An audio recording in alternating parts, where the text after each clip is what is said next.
इस वक्त इमरान खान के बहनोई डॉक्टर उस्मा खान के हस्बैंड यानी इमरान खान की बहन के जो हस्बैंड है बहनोई है वो इस वक्त यहाँ पर मौजूद हैं। हैवी बाइक है और ये आप देख सकते हैं इनका इस वक्त जो गेटअप है। अडियाला जेल के बाहर इस वक्त हम मौजूद हैं।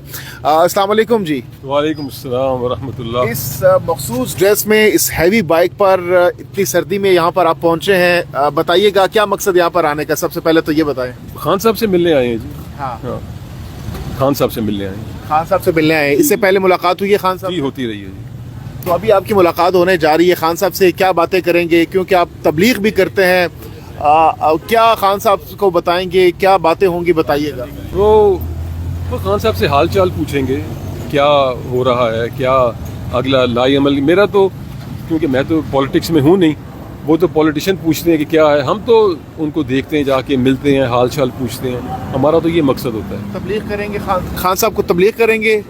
खान साहब हमें तबलीग करते हैं। अच्छा। हाँ, वो सबसे बड़े तबलीगी हैं। अच्छा। हाँ जी।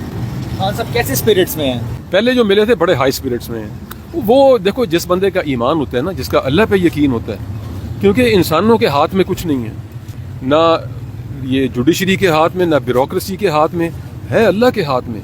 हमारी सेहत, हमारी बीमारी, सब कुछ अल्लाह के हाथ में। ये जो अंदर इन्होंने रखा हुआ है, ये समझ रहे हैं हमने रखा हुआ है, अल्लाह ने रखा हुआ है। इसका कोई आगे अल्लाह ने कुछ करना होगा। देखो, इसकी वजह से पूरी कौम इकट्ठी हो गई है। जो मुंतशिर थे इस सारे, और सब एक्सपोज हो गए हैं। जर्नलिस्ट एक्सपोज हो गए हैं, मीडिया एक्सपोज हो गया है, ब्यूरोक्रेसी एक्सपोज हो गई है, सब एक्सपोज। ये अल्लाह का निज़ाम है, तो इसमें कोई घबराने की बात नहीं है। हम लोग अपने आमाल ठीक कर लें, क्योंकि अल्लाह हालात बनाता है आमाल के मुताबिक, चीज़ों से नहीं बनाता। अगर चीज़ों से, माल से बनना होता, सबसे खुश माल वाले होते। अभी हमारे पास एक ब्रिटिश वो आया हुआ था, कॉर्पोरेट बैंकर। वो कहता है, वो भी मोटरसाइकिल पे आया था इंग्लैंड से, स्कॉटलैंड से।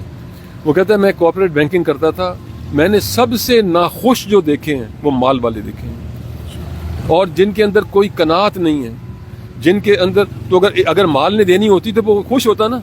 तो जितने ये माल कमा रहे हैं और लोगों पे जुल्म कर रहे हैं, मैंने पहले भी एक दफ़ा कहा था कि मजलूम जिनको मारा पीटा जा रहा है वो मजलूम नहीं है, उनको जो अल्लाह दे रहा है, जो उनको आखिरत में मिलेगा। जो गरीब आदमी है ना, क़यामत वाले दिन अल्लाह, जैसे इंसान एक दूसरे से माफ़ी मांगता है, अल्लाह सुब्हाना ताला अपोलोजाइज करेंगे कि मैंने तुझे सज़ा के तौर पे मुफ्त नहीं, गरीब नहीं रखा था, मैंने तुझे नवाजना था। गुर्बत का क्या 60 साल? जो अमीर आदमी है उसके भी 60 साल गुजर गए, गरीब के भी गुजर गए ना। जो आज से 500 साल पहले गरीब था वो कब्र में है, जो आज से 500 साल पहले अमीर था वो भी कब्र में है, जो आज से 500 साल पहले जालिम था वो भी कब्र में है, और मजलूम भी कब्र में। अब क्या हो रहा होगा? असल तो अब है, असल तो हमारा सारा एफर्ट जो है वो कब्र से पहले तक की ज़िंदगी पे है। इसको बदलना है। ये जो तबलीग शबलीग कहते हैं ना, ये रायबंड वाले, ये तबलीग नहीं, अपने आप को ठीक करना है कि मेरी ज़िंदगी मैं कैसे गुजार रहा हूँ। मैं कब्र से पहले कर रहा हूँ या कब्र के बाद के लिए तैयारी कर रहा हूँ? और कब्र से पहले का तो अभी 10 सेकंड बाद का नहीं पता, अभी मर सकते हैं, अभी फालिज हो गया, ख़त्म। ये तो अल्लाह खुद कह रहे हैं, वमल हयातुद दुनिया इल्ला मताउल गुरूर। धोखे की जगह है। यहाँ देखो ना, एक सेकंड में, अभी हम कल किसी को मिलने गए, बहुत बड़ा साइकिलिस्ट था, वो ये मरगला पहाड़ी से नीचे आ रहा था, 1 सेकंड में उसकी दुनिया उजड़ गई। इतना ज़बरदस्त स्पोर्ट्समैन के मरी जाता था वो साइकिल पे, आगे ऊपर जाता था साइकिल पे, आगे गाड़ी के साथ टक्कर लगी, एक गाड़ी ने एकदम टर्न ले लिया, गाड़ी के साथ टक्कर लगी, 1 सेकंड में गिरा नीचे, उसकी 2 उंगलियां कट गई, 3 जगह से पेल्विस टूट गई, 2 जगह से टांग टूट गई। अब रिकवर कर गया, लंगड़ाता है, और टांग उसकी 1 सेंटीमीटर छोटी हो गई है। तो ये तो धोखा है। ये सारे जनरल, जज, ब्यूरोक्रेट, पुलिस, मीडिया कब्र से पहले ज़िंदगी ठीक करने की कोशिश कर रहे हैं, नहीं होगी। अच्छा, अभी आप बता रहे थे हमें ऑफ द रिकॉर्ड के खान साहब भी तबलीग कर चुके हैं अपनी ज़िंदगी में और अब भी कर रहे हैं, आप कह रहे हैं। तो खान साहब का एक वाक़या भी आपने सुनाया कि उन्होंने एक शख्स को मुसलमान भी किया, वो वाक़या ज़रा बताना पसंद करेंगे? वो पूरे मीडिया पे है, क्रिस्टीना बेकर ऐसे कुछ नाम था, मुझे याद नहीं है। ये MTV की डीजे थी। अच्छा। MTV का पता ना? जी। MTV की डीजे थी। खान साहब ने उसको मुसलमान किया था। वो बताती है अपने, इसके यूट्यूब पे उसका इंटरव्यू पड़ा है। फिर वो जो था यार, प्राइम मिनिस्टर इंग्लैंड का, टोनी ब्लेयर, उसकी साली जो है وہ مسلمان ہوئی ہے ان سے انفلوئنس ہو کے. پھر ایوون رڈلی وہ خان صاحب کے پاس آتی رہی ہے. خیر وہ تو طالبان کی وجہ سے مسلمان ہوئی تھی. جو طالبان نے اس کے ساتھ اتنی اچھی ٹریٹمنٹ کی تھی اس کی طرف دیکھتے نہیں تھے. جب بھی آتے تھے طالبان اس کے پاس تو اپنی بیوی کے ساتھ آتے تھے, اکیلے کبھی نہیں آتے تھے. وہ اس پورے کو دیکھ کے امپریس ہوئی, واپس انگلینڈ گئی, مسلمان ہوئی.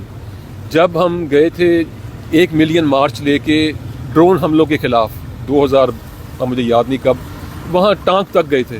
ایوون رڈلی ساتھ تھی, ٹونی بلیئر کی سالی ہمارے ساتھ تھی. یہ ساری مسلمان ہوئی ہیں عمران خان صاحب سے امپریس ہو کے. اچھا, یعنی عمران خان اب تک تقریباً 2 لوگوں کو مسلمان بنا چکے ہیں. زیادہ اپنے کچھ دوست بھی ان کے ہوئے ہوئے ہیں. جو باہر کرکٹر تھے یا نہیں, ان کے دوست جو ان کے ساتھ پہلے بھی تھے کبھی اسکول کالج. اچھا, آپ نے جیسا کہ کہا کہ خان صاحب نے اب تک 2 سے زائد لوگوں کو مسلمان بھی کیا ہے, تو خان صاحب اس حوالے سے ہم نے دیکھا کہ مختلف اپنے جو ان کے خطابات ہوتے ہیں اس میں بھی ایسی باتیں کرتے ہیں. تو باقاعدہ طور پر جس طرح تبلیغ ہوتی ہے, رائیونڈ لوگ جاتے ہیں, کیا اس کا بھی عمران خان ارادہ رکھتے ہیں کہ باقاعدہ ایز اے مبلغ کام شروع کریں گے ان فیوچر؟ دیکھو مبلغ تو وہ ابھی بھی ہیں, ان کا اپنا طریقہ ہے تبلیغ کرنے کا. جیسے وہ کر رہے ہیں پوری دنیا کو انفلوئنس کر رہے ہیں. جیسے انہوں نے اس پہ اسلاموفوبیا پہ کی ہے, جیسے رسول پاک صلی اللہ علیہ وسلم کی حرمت پہ کی ہے, ایسے کسی اور نے کی ہے. وہ ان کی اپنا طریقہ ہے تبلیغ کرنے کا. پوری دنیا ان سے سیکھ رہی ہے, امپریس ہو, انفلوئنس ہو رہی ہے. بہت زبردست طریقہ ہے, ان کا اپنا طریقہ ہے, وہ کر رہے ہیں. سر یہ بھی بتائیے گا کہ خان صاحب کیونکہ 3-3.5 سال جو ہے وہ پرائم منسٹر بھی رہے ہیں, آپ کا جو تعلق تھا ان کے ساتھ گھر کا تھا. خان صاحب میں آپ نے کون سی ایسی کوالٹیز دیکھی تھی اس ٹائم کے جو آپ نے دیکھی ہوں کہ خان صاحب نے کچھ بات کی ہو لوگوں کی آپ کے ساتھ, اپنی رعایا کی بات کی ہو یا کوئی ایسی بات کی ہو جس پہ خان صاحب پریشان ہوتے ہیں اور آپ ان سے مشورہ کرتے ہیں؟ اور ساتھ میں یہ بھی ایڈ کیجیے خان صاحب کی زندگی بدلی کیسے, کیونکہ خان صاحب کا پہلے ایک لائف سٹائل جس طریقے سے تھا, تو یہ اچانک سے ان کی زندگی میں اتنا بڑا بدلاؤ کیسے آیا آپ کے خیال میں؟ دیکھو جب وہ پرائم منسٹر تھے نا تو غریبوں کی اور عوام کی تکلیف دیکھ کے تڑپتے تھے, ایکچولی پریشان ہوتے تھے, تڑپتے کہ ان کا کیا کر سکتا ہوں میں. اور جو چینج آئی ہے وہ تو دیکھو انہوں نے کبھی 92 ورلڈ کپ کے بعد مجھے نہیں یاد کبھی انہوں نے نماز چھوڑی ہو. روزہ تو انہوں نے کبھی بھی نہیں چھوڑا تھا بچپن سے. تو جس ماحول میں تھے وہاں پہ وہ رہتے تھے. خاندان کے دیگر افراد کا کیا اس خان صاحب کی قید پہ اور اس صورتحال پہ ریئیکشن ہوتا ہے؟ سب پریشان ہیں, سب کا یہی ہے کہ خان صاحب کس طرح باہر آئیں. دھرنوں میں بھی حصہ لیتے ہیں, پروٹیسٹ میں بھی جاتے ہیں, الحمدللہ پورا خاندان انوالوڈ ہے. تو یہ ڈاکٹر عظمیٰ خان, عمران خان کی جو سسٹر ہیں, عمران خان کی جو بہنوئی ہیں, وہ ہمارے ساتھ موجود تھے, گفتگو کر رہے تھے. اپنی قیمتی رائے کا اظہار اس ویڈیو کے حوالے سے ضرور کیجیے گا.